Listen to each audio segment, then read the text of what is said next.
porter. Oh là là. Oh là là. Les gens qui aujourd'hui prétendent être remplis du Saint-Esprit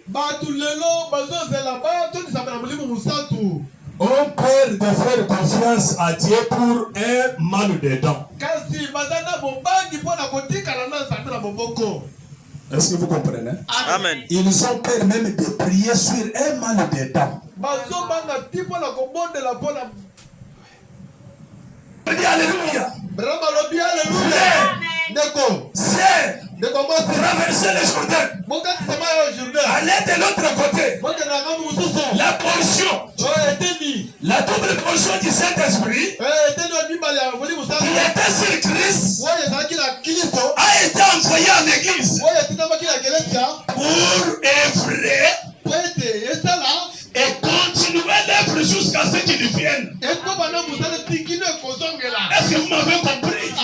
L'église du Dieu vivant, vous les hommes et les femmes, ne vous limitez pas, avancez, traversez le Jourdain à les doubles portions qui étaient sur le Seigneur Jésus et sur son église aujourd'hui. Comme nous avons cette double portion, avançons et traversons. 44. Lorsque vous traversez le Jourdain, c'est la mort. Vous franchissez les voiles dont nous avons parlé hier soir.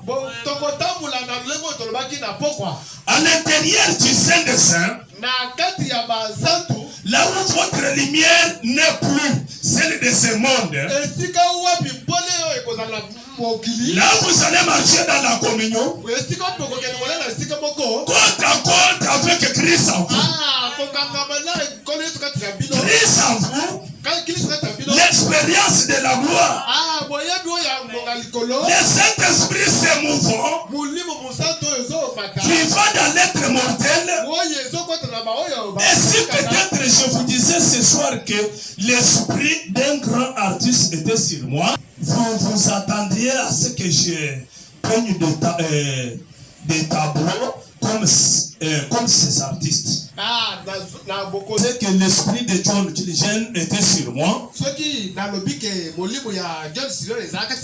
Vous vous attendiez à ce que j'ai des armes de gros calibre et que je sois un horlois. Et si je vous disais que l'esprit de Christ est à moi, si je vous disais que l'esprit de Christ est à moi, je devrais faire aussi les œuvres de Christ.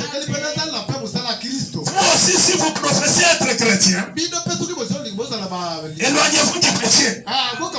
Est-ce qu'il y a quelqu'un qui peut dire amen? Éloignez-vous du péché, de l'égoïsme, mauvaise tempérament colérique et vivez comme Christ a vécu sur cette terre.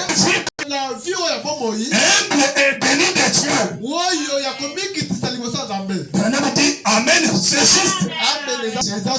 Si vous avez l'esprit de Christ, vous allez faire comme Christ. Oui, c'est comme ça, mes frères bien-aimés. Dans la semence, n'hérite pas avec la balle. Frère Branham dit la même chose. Mais je saute cela. Si quelqu'un a l'esprit de Christ en lui, il va faire les choses comme Christ. Il va parler comme Christ. Il va se conduire comme Christ. Alors je vous pose la question. Quand est-ce que vous avez vu Christ en train de fumer la cigarette? Mais si vous dites que l'esprit de Christ est en vous, pourquoi vous fumez la cigarette? Quand est-ce que vous avez vu Christ en train de se chamailler avec le voisin? Alors si vous dites que l'esprit de Christ est en moi,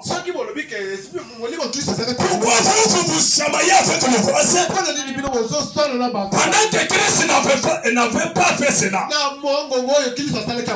L'esprit de Christ est en moi. L'esprit de Christ est en vous. L'esprit de Christ est dans notre frère. Mais pose-nous la question. Quand est-ce que nous avons vu Christ en train de voler? Si l'esprit de Christ est en nous, nous savons nous conduire comme Christ. Est-ce qu'on peut dire amen à cela? Oui, soyez dans la joie, mes frères bien-aimés. Parce que nous sommes devant la présence de notre Dieu. Oui,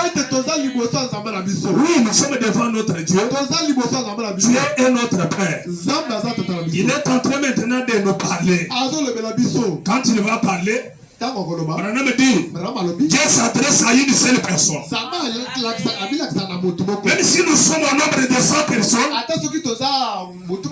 mais quand la parole sort, le Dieu du ciel qui connaît toutes choses, il s'adresse à une seule personne. Aujourd'hui, pour nous les gentils, la Bible dit que le salut est individuel. Vous ne serez pas sauvés parce que votre mère est sauvée. Et vous ne serez pas sauvés parce que vous êtes la femme du pasteur. Non. Le salut est individuel. À tout celui qui va mener les combats. Et moi je ne serai pas sauvé parce que mon père a été sauvé. Mais je serai sauvé quand Christ entre dans mon cœur. Le temps où nous vivons, c'est le temps de chercher que Christ entre dans notre cœur. Israël en Égypte, paragraphe 46. Oui, nous lisons. Lisons.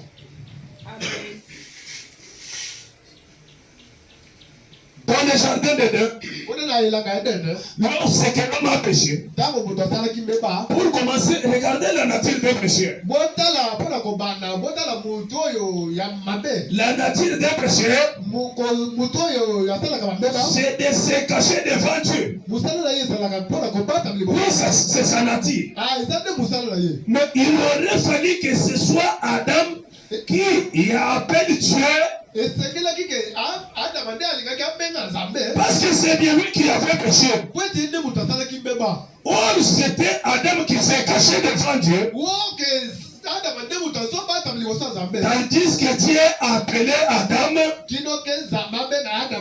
Voyez-vous, c'est la nature du pécheur de se cacher devant Dieu. Sa nature c'est de s'enfuir toujours devant Dieu.